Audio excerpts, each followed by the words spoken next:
Well, here we are. We finally did that right. Good morning. Good morning, work wife. How are you today? Oh, hanging in there. Today was a little rough this morning, but hanging in there. Well, what made it rough? What made it rough? You You didn't get a know, workout I didn't actually, so I think that was it. I woke up and I just didn't have a good sleep. So I think I'm kind of like a little bit on the foggy side this morning. in? Well, I hear you. And cheers to this morning. Cheers, And honey. Cheers to a better morning. yeah, right. I'm excited because I mm, actually had a good sleep. I don't know if it's because I showered this time before I went to bed, and plus, well, I'm not going to go political anyway. It was a good night on Wednesday night. That's all on TV. Oh, well, that's good. Good TV. Good TV. That's all I'm going to say. So we're really excited. Today's guest, for those of you that are tuning in, this is the Morning Cup with Barbara and Lupe, and we are so excited to be here once again for episode 11. Woo! The time is flying by. Oh my gosh, so exciting. And, today we have some really wonderful guests. One I had met when I was doing a panel. I'd heard of her, and I was thrilled to be sharing the stage with her at General Assembly back in January, when in the olden days when we can actually be live with each other. And her name is Simone Ross. And at the time, she was actually doing double duty. She was working with the Riveter in a regional position, and then also had, I believe, a side gig where she had her own company as well. She's also an auctioneer, but we'll talk a little bit about that a little later on. Another old friend of mine, old in time, not in age, is the newly 50 Mary Smith. She's here to talk to us about osteoporosis. But if you haven't seen this show before, we welcome you. This is all about, we call it real talk for real biz life talk for women and men, because we are on LinkedIn Live. And, it's all about talking about us in our 40s and 50s, whether it's in our career or starting up, side gigs, trends, what's happening, ageism especially, and which we'll be talking about a little bit later on. And really how badass we are today at 40 and 50. We are not our grandmothers or mothers, depending on your household. Heck no. Right? I totally agree with that statement, Barb. Yes. And so we're just so excited to bring these guests on today. Now, our hot topics that we're going to dive into here in a moment.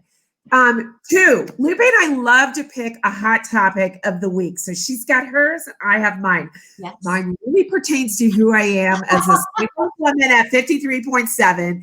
And Lupe's is really interesting. It is about Black women experiencing a wider range of microaggressions within the workplace. And it's, as a former corporate woman, and Simone and will be able to speak to this, but it's really about the subtle dismissals that we get, the demeaning way we're spoken to, depending on the corporate environment. I am not in the least saying most environments are like this. However, it is prevalent in some. So we're going to be talking about that and how we're ignored. My topic of the day is single, no kids. What's wrong with me? Instead, what's wrong with me? It's not what's wrong with me. It's what's right with me. And those of you who we've met recently that are SecondActWomen insiders who are just getting married for the first time, stepping into motherhood for the first time, don't have their own kids. And we're going to be talking about briefly how there's nothing wrong with it. Okay. So let's just I love that. It's totally true, right? I mean, there are some, and especially if it's a personal choice, like more power to you, Exactly. There's no right or wrong. I love that.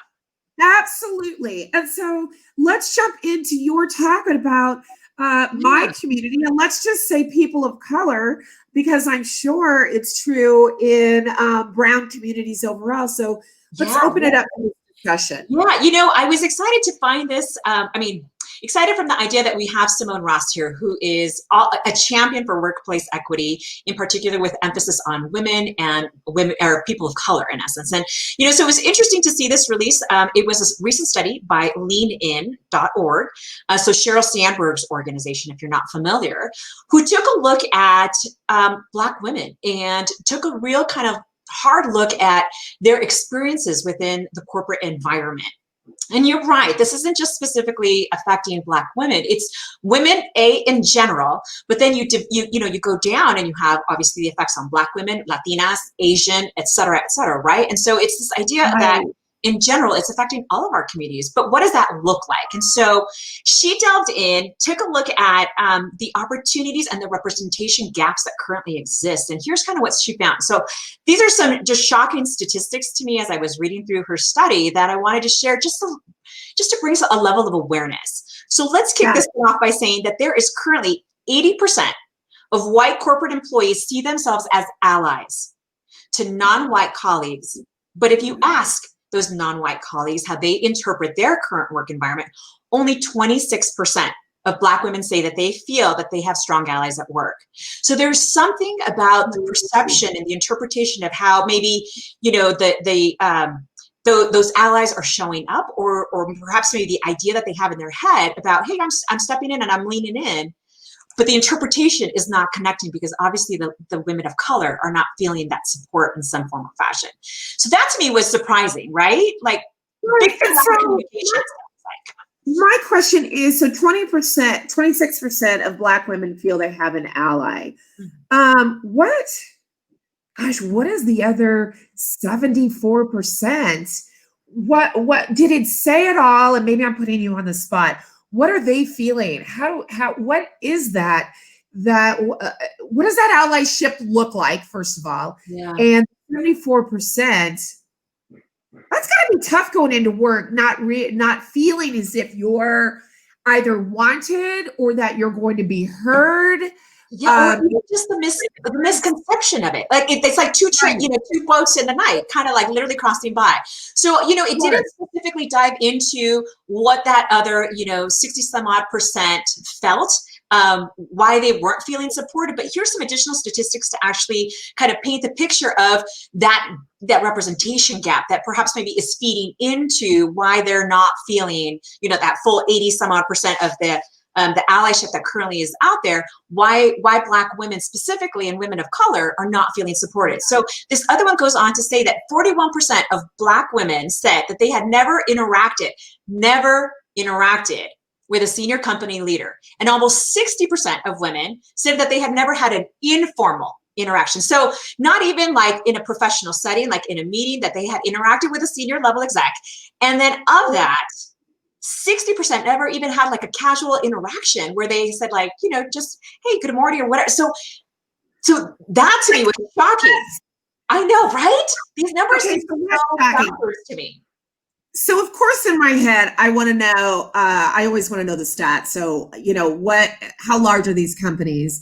And, all of that. I'm just sitting here thinking as a former corporate woman, wow, I could see that would be true if your corporation is very large. Yeah, well, and that's what was the crazy part. Like, I mean, they did a survey. So it was a study in conjunction with McKinsey & Company, and they surveyed 250,000 employees at more than 590 companies since 2015. So this has been an aggregated kind of representation or outcome of numbers over those times. So it's a sizable study. And that says that, as diversity is finally making its way into the corporate constructs, that people are finally at the top, diversity inclusion managers and HR folks, it needs to actually hopefully reach the upper echelons, go to the heads, the C-level executives. They need to not just rely on D&I departments to make sure they have enough of me and you and LGBTQ within the workplace, but they have to do the reach down. They have to, it's the top. Because if these women and men are not feeling it, well, then that's actually, There's obviously something there. Absolutely. And so you here, need to reach back and get to know your community. and so they offered a few tips that I wanted just to share. So 3 quick bullets that they shared that, hey, maybe there's, obviously these findings are significant, and there shows to be a big disconnection that needs to be addressed. And so 3 things that they came out of the study that they wanted to offer was one, so consider combining your representation targets for gender and race as one. Don't just have it be gender and then have it be race as a separate one. Because obviously, while yes, diversity is a key metric and a key goal, it should also be, including women into that mix, because we are often the ones that are not, even in efforts, not as represented as our male counterparts. So consider, combining a gender and a race, effort.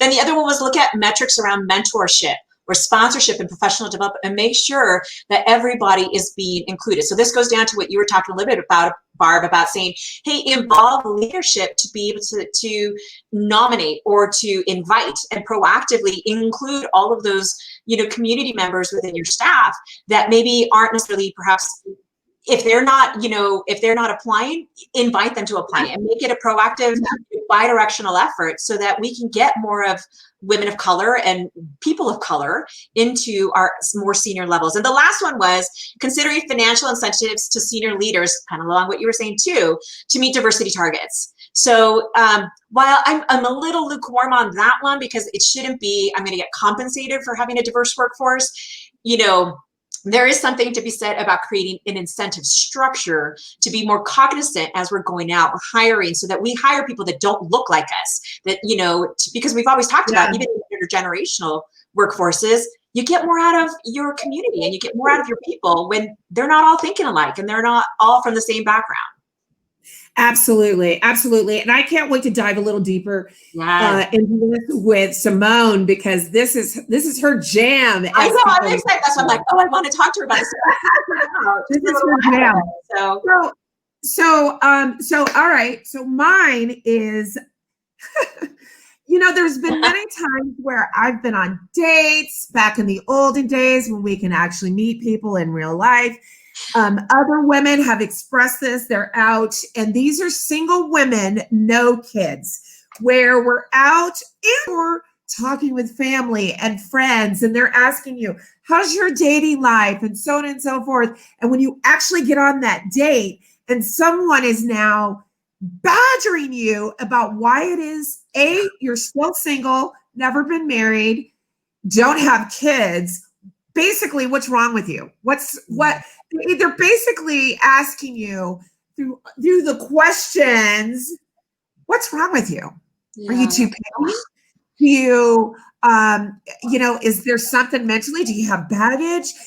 Instead of recognizing that for some of us, it's been a choice. It's not a matter of what's wrong with me. It's a matter of what's right with me, because I made the choice. Or some of the women we spoke to earlier in the week, Mindy and others, made the choice through life. And it's not that some of us have all made that choice to be single, to have no kids. Some of it is we just didn't find the right person to share our lives with, to bear children with. And for some of us, we just didn't want them, even though we love kids. So I really want women to really think about, instead of woe is me, what's wrong with me? Because that's really, it could be a mental mind effort. Okay. Yeah. We need to think about what's good with me. And I wrote down, you know what? I have independence. A lot of us that don't have the kids, we have plenty of time on our hands. We have flexibility. We don't have to be a 6th grade teacher, Simone. Yeah. We were just talking about that. I know. Right. We, there are a lot of things. And yes, we're great with other people's kids. It's just that they're, don't put the onus on me to make me think that there's something wrong with me. Yeah. And I'm talking about me as in globally, because I am 53.7 or you're 47 or you're a new mother to someone else's children. And why didn't you have your own? There's no problem in that. Who said we had to absolutely have kids? Yeah, you know, and I totally agree, because I think it's this idea that we go around, and it is even relative to what our work with age, right? Like all of us think that because, you know, this is my life, this is my lifestyle, you know, everybody should follow this. You should get married, you should have kids, and blah, blah, blah, blah. Well, you know, to your comment, where is that written? A, and then B, I think, you know, we also need to be cognizant, like with what we're preaching with, you know, being age aware of people and seeing it as a number, is this idea of like, be cognizant of what comes out of your mouth when you are having conversations with people who maybe have chosen different lifestyles or different interests or pursuits. Just because they don't follow the pattern of what you think they should or where they should be at, doesn't make them any different than you. It just makes them different. And so there's nothing wrong with that. So it's, again, that just mentality of being aware of what's coming out of your mouth when you're saying it, instead of regretting it afterwards. Can I tell you what else? And most of us single women will tell you to stop doing, not only asking us, why don't we have kids? Why aren't we married? Just stop asking also, oh, do you have a boyfriend yet? Oh, I get so tired of that question. When none of your business. Stop. Every time you see someone, do you have somebody yet? You know what? It's a mental thing when you know, it angers me sometimes when people continually ask me, oh, well, have you found someone yet? Because on the other side, there are times where, we could get down and sad that we haven't found the right person. I'm not talking about the kids thing, but there are times where you think, where you put the onus on yourself, like, what is wrong with me? And we shouldn't be thinking that way. And so when people are constantly asking, it adds to, sometimes, depending on the moment in time, it adds to the anger. I can only imagine. Well, that goes without saying. I mean, ladies, let's be cognizant. I mean, I think that's a good challenge to walk away with from these stories, is be cognizant of how you show up and your level of, you know, conversation. Be present and be aware that, you know, these sometimes it may not be ill-intended, but it's being received. And be cognizant of that when we have conversations about subjects like being single. Yep. All right. So let's dive into workplace equity and Simone Ross with Simone Ross LLC. So it's SimoneRoss.com. She is someone who I'm just going to bring her on and just welcome her to the Morning Cup. And, you know, Simone, when I met you, before I tell the audience a little bit more about you, I just thought, what a badass. Man, you make CSU Rams. Woo-hoo! Rams to Ram, girl. You make us proud. And I love I love the human being that you are and the direction that you take in your life. You've been through so much. You know, as what number are you? 38. And, you know, it was really a pleasure meeting you and listening to you about how workforces and teams need to work together when we were serving on that panel, and the conversation that Lupe and I had with you and Jenna not long ago, right? That was pretty deep. That was a really deep conversation. And we'd like to continue that here. And so without further ado, I'm just going to tell people a little bit about you. And so you are really working as a catalyst to change and elevate and create visibility really around issues, again, in workforce equity, especially when it comes to brown and Black people. You founded your company several years ago, and you're a consulting firm, I love, with a vision of catalyzing the human, driving us through effective and integrative change. And it's really change management, which I would love for you to dive into. What does that mean?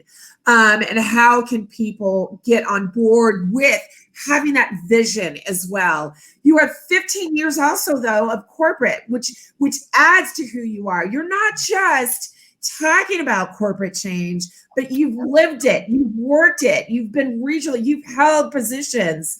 And so your voice is valid and important to creating this equitable and sound change that you're working towards. And so what I find interesting too is, as a side note, you have a side gig. You're an auctioneer, and you're facilitating, I love this, really unique experiences, all in the way of generating donations for that organization that you're working for. And so I want to talk to you a little bit about that, but I love that. And I love that you put ignite the light in the participants, because that's what you have to do when you're an auctioneer. You're working on behalf of that charity to bring them the dollars that they need. So, let's just dive right in. The first thing that we want to ask you is, you talked about this even on your website, societal disparities, especially when it comes to, again, workforce equity. Lupe just talked about it. Tell us more about your work and some of the solutions that you're finding. Yeah, you guys, first of all, your hot topics. I was like sitting in my chair like, this is my jam. So I don't know if this is a real term. I might have made it up. I do that. But my sweet spot is integrative change management. And I take it from that perspective, just because I personally am a hybrid professional of sorts. And oftentimes companies try to solve this big thing. They're very like laser focused, not on the whole. And so when I'm working with clients, we talk about like, how does this change impact people of color? How does this change from a lens perspective impact the communities we serve? Because it's interesting. A lot of organizations will say, we're here to serve underserved, but nothing that they do or resonate with underserved, and they haven't elevated those voices. And so kind of my superpower is the ability to operationalize anything. You give me a concept, you say, I am going to turn shoelaces into hair extensions, and I will help you operationalize that concept so that you can go to market with something and that the implementation is smooth. And so with what I'm doing is I'm really doing integrative change management from an operational standpoint, but we're integrating everything into what these companies' plans are, what their projects are, what their big vision is. And it's interesting because when you're changing a company, you're changing a concept or taking something to market, that's when you can actually find all the holes in how this company's ops plan works. And so I'll say, you're bringing this concept to market. We're getting ready to change all these jobs, but look what I've found. Your hiring practices are inequitable. They leave out people of color. The job application is inequitable. Doing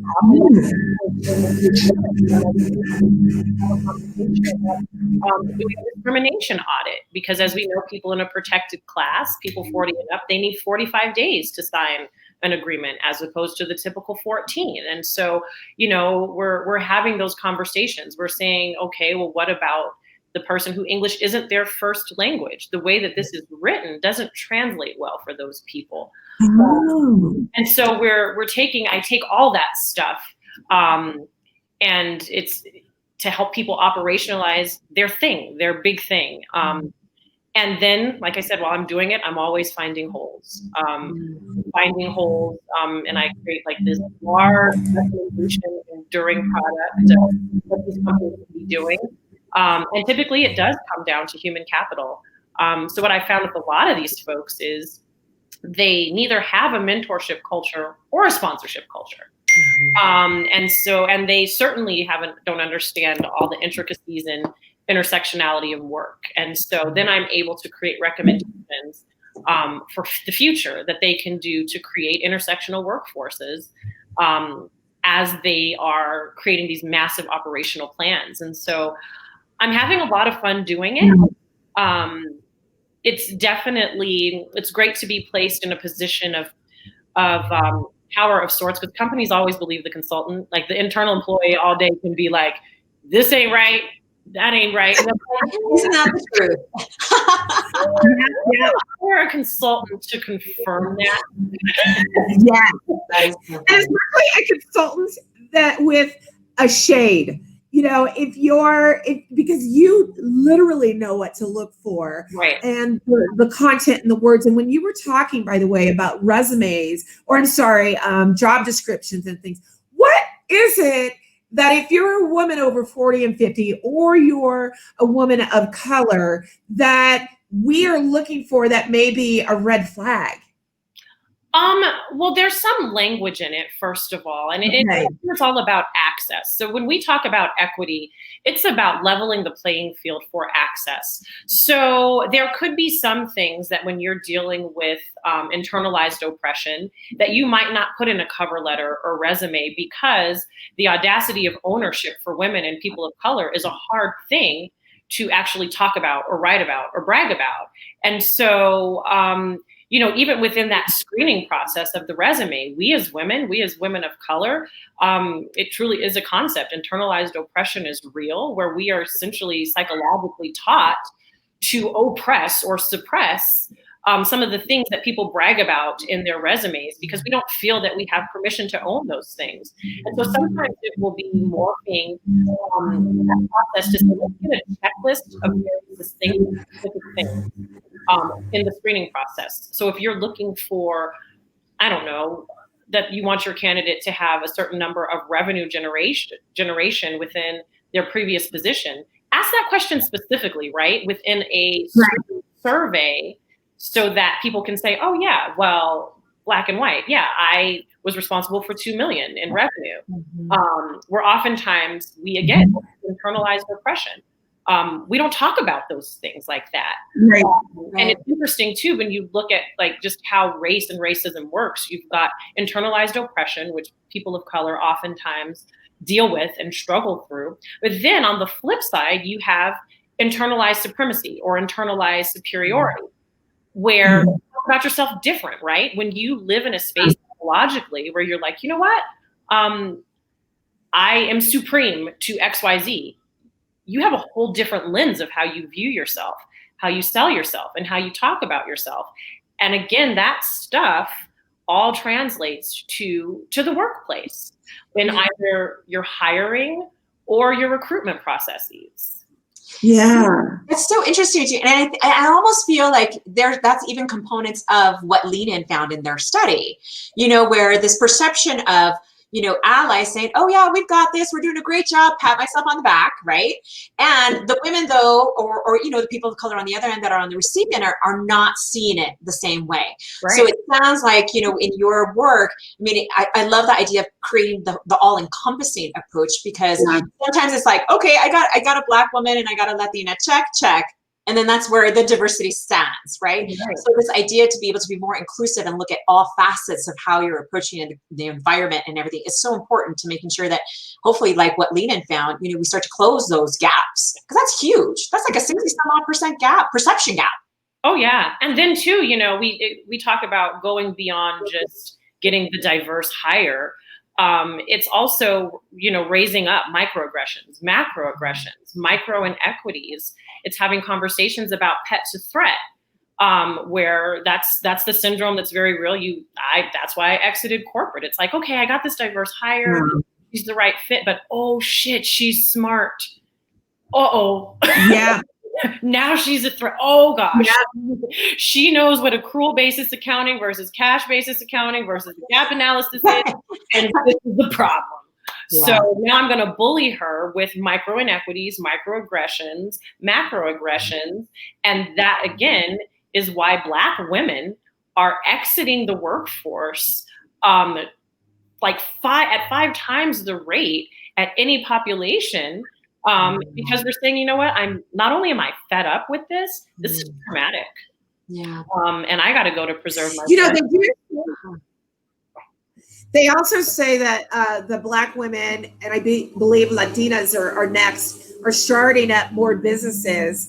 When it comes to the 1,220 businesses a day pre-COVID that were started up by women over 40, a large percentage, more than 50%, are actually Black-owned companies. it's interesting because what you're talking about too is, and I posted this on right here where it says, have you experienced workplace oppression and shade and age? Because there are certain things that even at age, we feel like we can't talk about, or we can't say certain words for fear that it's going to make us seem older, or, we have to dress a certain way.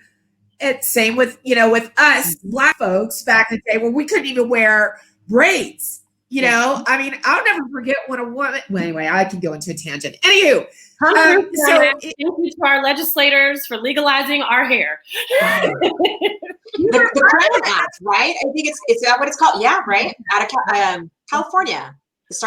California started it. Denver, I think, Colorado was number 5, sponsored by Leslie Herod, Janet Buckner, Rhonda Fields. So huge shout out to them for legalizing this. That's right. Isn't that crazy? Oh my goodness. Well, and so this is also interesting. So Lupe, you had a question. Yeah, so I mean, in kind of in tandem with what we were talking about earlier about just women of color and people of color too. I mean, it parallels, interestingly, also very similar to age, right? And kind of the work that we're doing with SecondActWomen. I mean, and we've heard and we've read studies and we've heard from experts the fact that intergenerational workforces bring more value. They have a positive impact on the bottom line, but yet, just like on the diversity side, it's still, I don't know if it's an afterthought, it's not a concerted, I don't know what the adjective to put there is. But I'm curious to know through your work too, like what would be, how can we bridge that gap between, like, say, millennials and Gen Xers? Maybe is there any parallels or lessons that you've learned in your equity work that you think also transcend that would be applicable to age, and kind of closing the age gap too from a perspective of just treating people like people, period?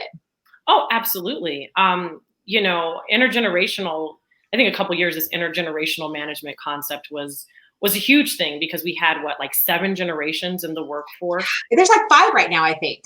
Yeah. All at the same time. And I think there's tremendous value in that. And so I always go down the path of intersectionality. Like, we all have certain intersections.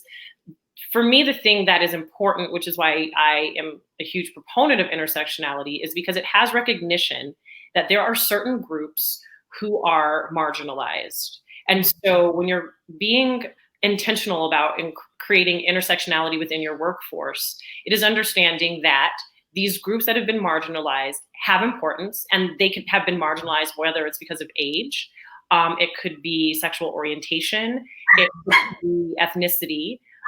But these groups have been marginalized, and then there's lots of intersections, right? So you are a Latinx woman who is over 40. That is an intersection right there. And so these companies, when they're moving towards that intersectionality, they're doing it in recognition that there are things that have become barriers to entry and opportunity and to access because of your intersections. So I work with these companies to break down those barriers by creating more points of access and more points of entry. And that could be age, certainly. That could be compensatory. I'm working with a financial company right now, and they want more people of color to enter to become partners. Well, this is all about assets under management. What we know, because of the plight of Black people, essentially, is that they probably don't have the same network that their white counterparts do to have those level of assets under management. So let's talk about your compensation structure, and let's talk about flipping the financial industry on its head by you creating a compensatory structure that can recruit Black partners, because simply you're changing your assets under management requirement. Right. Because that's an industry that immediately is okay, you have to have 20 million in assets under management. Really, a white dude who has a history with a daddy with all kinds of friends who went to Yale, that's what he's going to have. Yeah. You get me, who's a first generation college graduate, whose parents don't have any network. I'm not going to have that level of assets under management. Right. 7 million is going to be miraculous for me. And then I'm going to work with people that know me. And so it's taking all those things. When we talk about age, when we talk about diversity, all of those things is saying, let's find ways to create equity in an intersectional and intentional workforce, meaning we're creatively finding points of entry. The first thing, though, that people can't get past psychologically is the hard work, which is the recognition that there are barriers to entry and access for marginalized people. And then, like, once they do that work, then we can get super creative. That's about a year-long process with some of the people I work with. That's the hard part. The easy part is finding the solutions. Yeah, I love that. And I think there's so many parallels because it mirrors the conversation around age and the biases and the perceptions and the just generationally passed down, thoughts about you hit a certain age and you no longer have value. And you no longer, are seen as, a desired person in the workplace for whatever reason, like this still. So it's the education, and kind of helping to change and educate minds to hopefully inspire change. And it's changing your lens. Like I don't know, call it what you want. I really enjoy making people very uncomfortable. But it's really,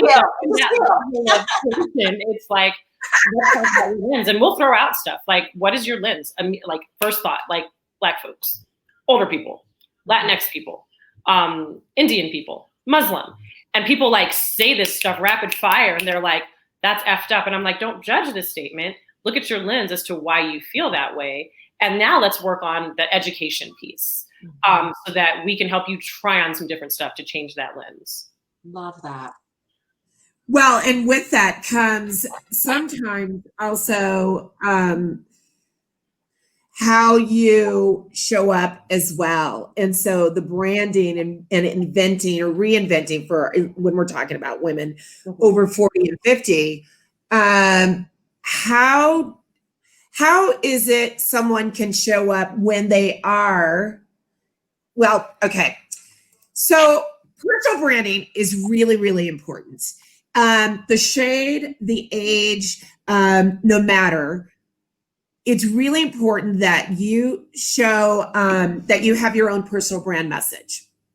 And I'm curious as to how it is you're helping, or can you, on the other side, have us Black and brown women and or those that are over 40 and 50 own, like, we know our value, but own our value to be able to write a powerful brand statement for ourselves. Yeah. Again, I am on this kick these past 3 weeks about women and their audacity of ownership. So I think it's twofold. I think women, certainly, we have to do the work in giving ourselves permission to audaciously own our dopeness. And then you really create that branding statement and you retrain and train people how to think of you. And become very assertive in that. But then I think the other piece, which I'm very excited about, is if I had to say where the world's going to be this time next year, I think the world is going to become more accustomed to women's audacity of ownership. And I've been having these conversations in circles. We've had women and women of color make very bold and audacious statements over the past 3 weeks.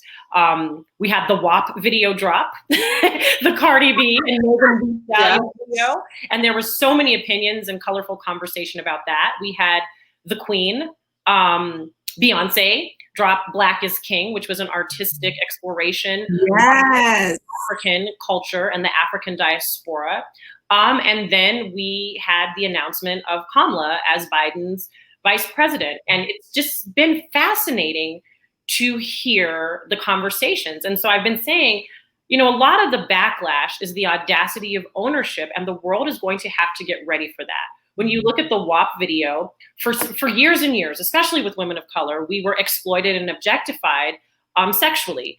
But it wasn't in a place of ownership. It wasn't like women were never put in a position to be like, you know what, I like sex. Men have always been able to say that, right?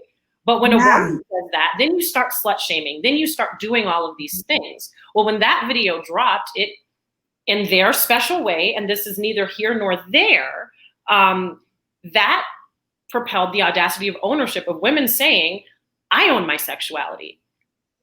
I like it. And this is my ownership. And people were like, oh God, it's not. But again, it's the audacity of ownership where women are boldly saying the things that men have been able to rightfully own and tout and speak about. Now women are owning it. I mean, you look at Black is King. It got rave reviews. There was obviously some critics, but again, the audacity of ownership to say, I own my heritage. I own my ethnicity. I own the right to present it in the way artistically that I feel it should be portrayed. Then even with the VP, audacity of ownership. A Black woman is standing on the world stage, owning her education in the potentially the second most powerful position in the world. It's audacity of ownership, and it is a Black woman. And so I think with all of these things, we are going to see more and more women certainly working on reinventing and rebranding, but women are going to become, women of color, women of all ages, I believe, are going to become incredibly audacious and unapologetic about owning who they are. And although the world has not been ready for that, the world is getting ready and they have no choice. That's right. That's right. I think that's cool. Oh my gosh. You know, and I think, you know, we've even seen that, Barb, you know, in times in our conversations when we have our workshops, when we ask women to share their age and we say, you know what, own it. And we've even had some women say, man, this is the first group where I've ever had to say my age out loud, but I'm like owning it now. So it's even just through, you know, I love the you know, the big, you know, ideas, but I also feel like sometimes it could be small steps that you step into and you say, this is my one step today. I'm going to own my age. And then tomorrow I'm going to own this. And then before you know it, you've got the Beyoncés and the, you know, Kamalas doing amazing work on all our behalfs. Absolutely. And I mean, it's owning your independence. It's owning your right to earn. It's owning saying, I make 7 figures. And it's audacious in owning that. And I think, I know women are becoming more audacious in that. And I'm excited because the world is coming along. I think it would have been slower, but I think there's definitely some things that are changing to where the world is like, let me come along more quickly.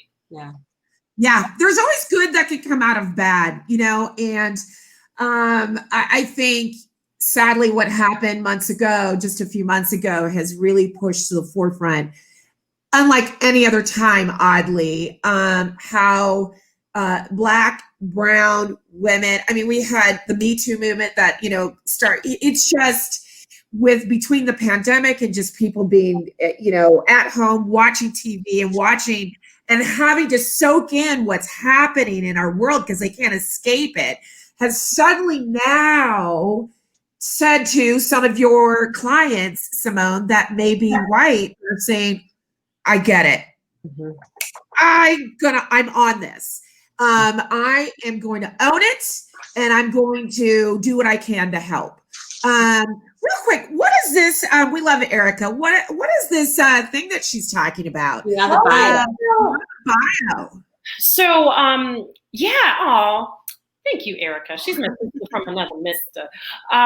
So I started right when the pandemic hit. I was like, we need healing. And so I started this storytelling series. It's the first Thursday of every month called Beyond the Bio, where I just find people that have these amazing bios. And I'm like, I want to hear what's beyond that. Like, I want to hear about the transformational thing that happened to where you were able to accomplish all this stuff. And so, the second Thursday of every month, I have a person on Beyond the Bio that is a storyteller, and they tell one specific story. I guess that was last week. Space-Time Continuum was crazy for me. It was Jocelyn Fort-Keeld. She's a artist, singer, songwriter, Grammy nominated artist. And so she spoke about her mental health issues and a suicide attempt. And, and she took everybody back to that moment. And it was such a courageous sharing that she did. And she's like, you know, this is, you know, my greatest pain helped me write my greatest song.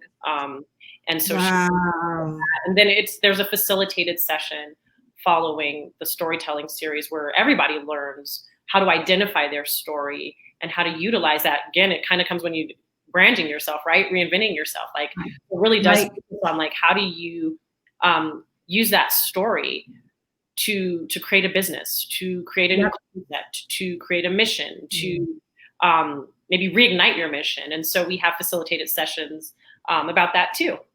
Well, it's been such a joy having you, Simone. And we are posting on here at SimoneRoss.com. Was there a dash in there? Yep, hyphen. Yep, Simone-Ross. Yes.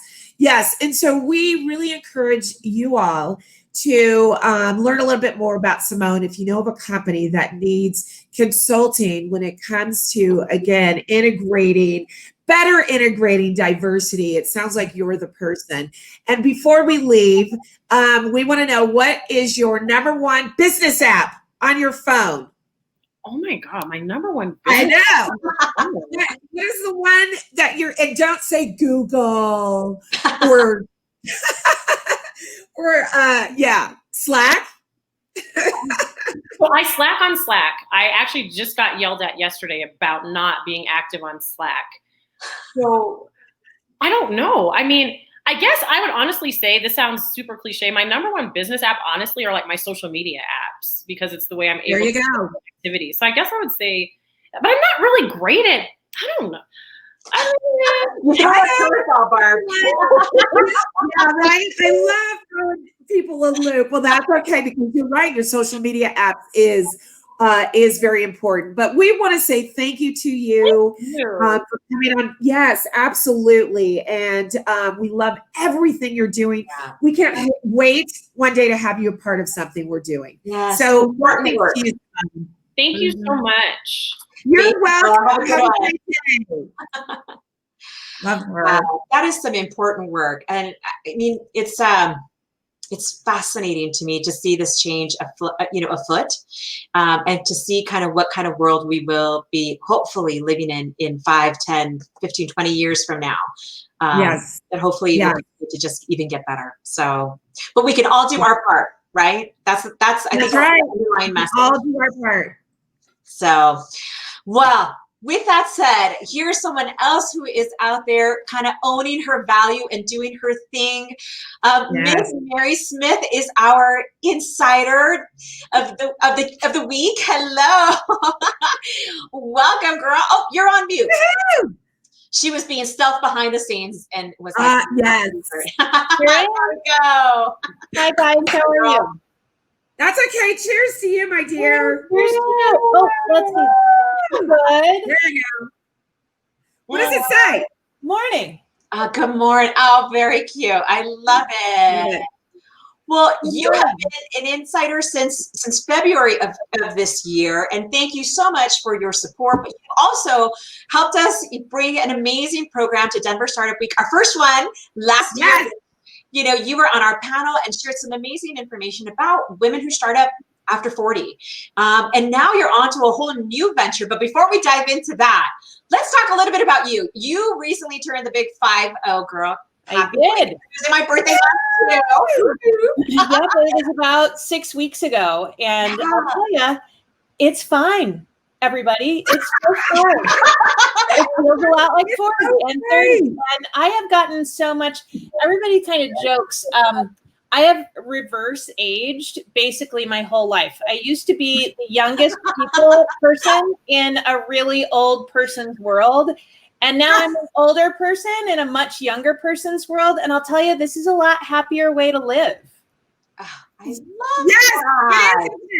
It is literally just a number. And I know that we've all heard that all throughout our life, but it's so true. Yeah. I mean, you're the same person. We're aging every second anyway. So what's the big deal about, a number, a 5 and a 0? Well, you know what? If you take care of yourself, it makes a huge difference. If you, moderation in moderation is also pretty important. I work hard and I play really hard. And that I think really keeps me in good spirits most days, which is good. That's right. No, that makes sense. Okay, so on that note, what would be that one tip? You said you taking care of yourself makes all the difference. So what's your one tip for ladies to say, hey, this is something you should be doing to make sure you age, gracefully or the way that you want to age? Gosh, one tip is hard. And we'll talk more about my business in a second. But honestly, I was thinking about this yesterday when I was filling out your form, and you said, what's something you don't know about you? And what I said is that I'm going to live on a sailboat. I don't know where or when, but I'm going to live on a sailboat. But I was thinking this morning, I use 100% drugstore cosmetics. I use oil of Olay sunscreen religiously every day. And it's better than, I have tried expensive stuff, but it's not worth it. It's not fun. I've probably given everybody I know one of these everlasting lipsticks that you can rub and nothing comes off.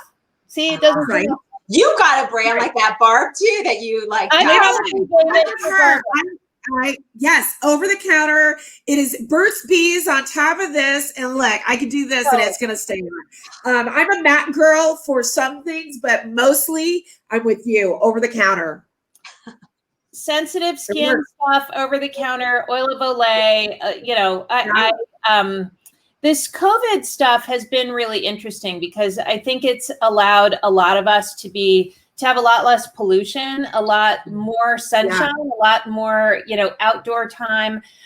But it's still really important to take care of our skin. And self-care is really, when we lose track of this, you get sad.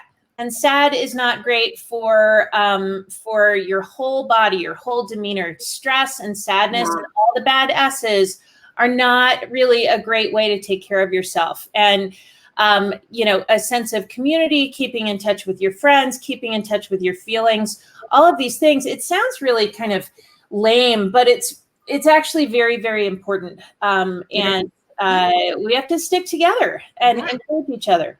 They all work together. And I love that they all kind of just, from the physical care and the self-care to the community care to making sure you're like staying connected, they all contribute to your overall health and wellness. So that's fantastic. So let's dive into a little bit about your new company, Miss CEO, founder of OSTEGO. So girls, honey, she's the founder of so many things. She is a serial. I love it. What, right? Well, it made me really happy when you were talking with Simone because I spent so much time as a consultant, and I just laughed to myself on mute behind here because you're totally right. People know they know what they ought to be doing frequently, and they're too lazy or scared to do it.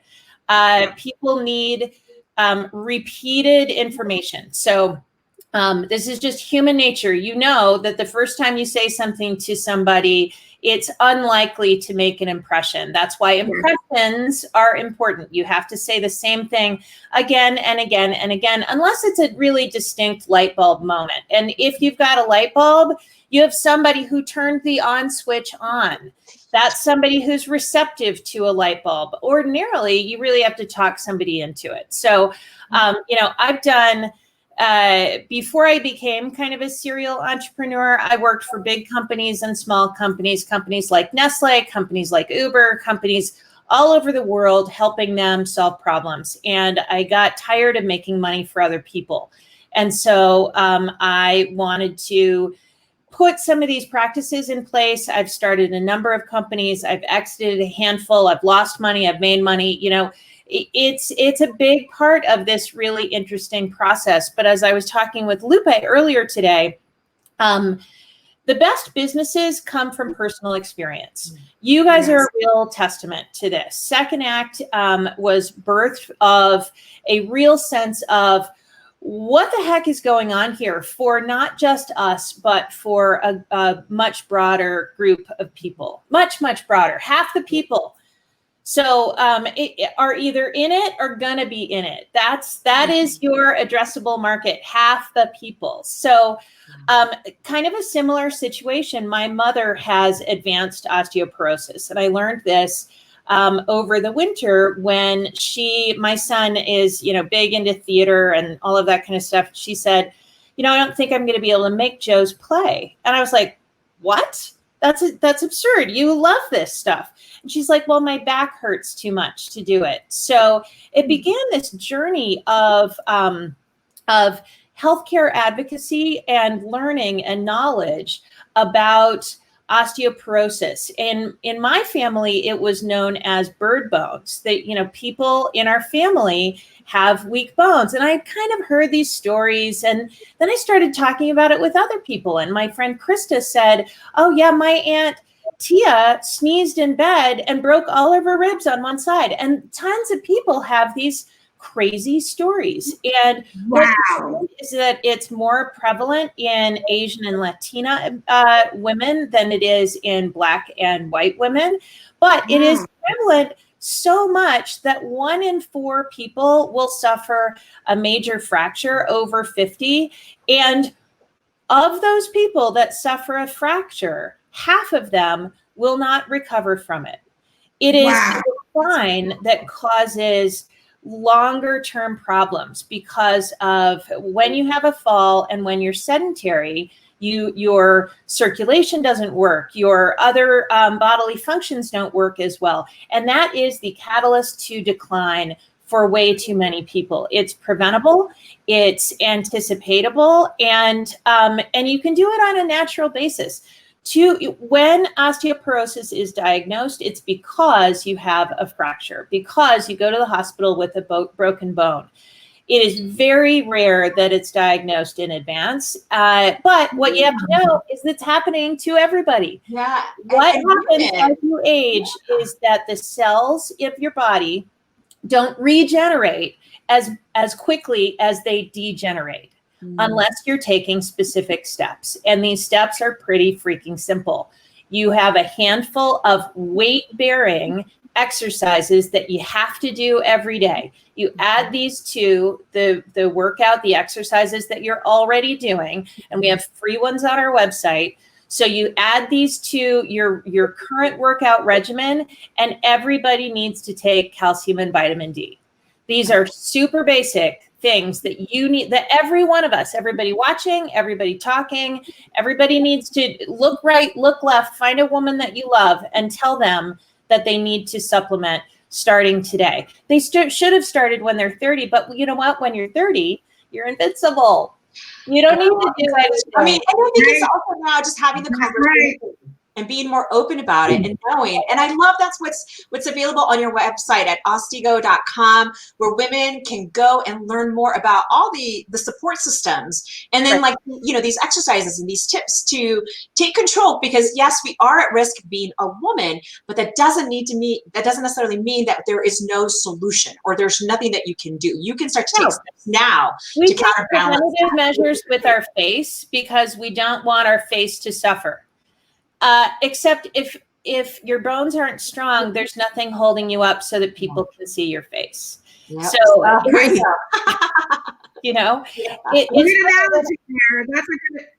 a good visual. How much time we spend rubbing shit on our face? Ain't that the truth? And the money, facials, products, stuff. I'm talking about $10 a month and 10 minutes a day.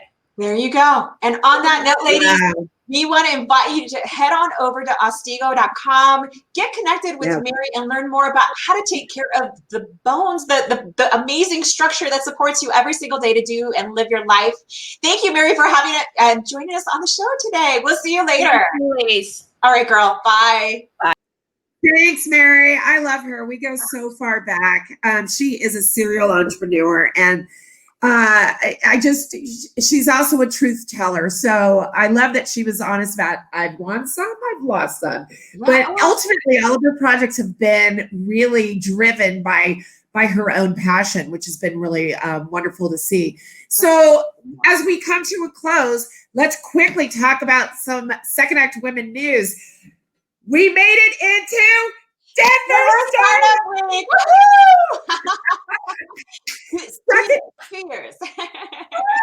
Second year in a row. We are so thrilled to have made it in once again, representing women and men over 40 and 50. We're in it with She Factor, Creageless, and Reboot Excel out of Silicon Valley, which is or Stanford. We're looking forward to that. That's going to be the week of the 14th through the 18th of September, virtually. So anywhere in the world you can watch. Denver Startup Week and our participation, our panel. Next, we have some new workshops coming up in September. We have Back to You Fashion Advice with Lisa Sharp. We've got affiliate marketing, learning how to drive revenue through affiliate marketing with Laren Stortz. We have Google My Business coming up with Ron again.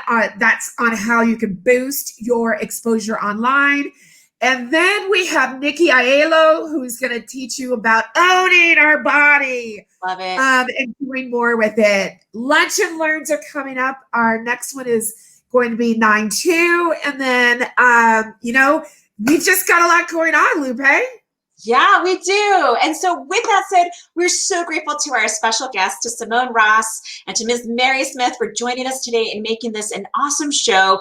I think in summary, what we want to just say is, hey, whether it's osteoporosis or bone care that you're dealing with, or you're looking at making sure that you are all inclusive in your efforts and respect everybody, regardless of where you fall on that spectrum, the end message to you today is be the change you want to see in the world. So if it's you taking care of you, then take forward and do that change. If it's you wanting to be more inclusive, then make that change. Every person can have a great effect on our world, and so do your part to show up and be awesome. Thank you so much. Until next week with Jennifer Reitman, we'll have her on our show, publisher of Dame. Stay tuned, but until then, thank you so much for being the best part of our community. Bye. Bye.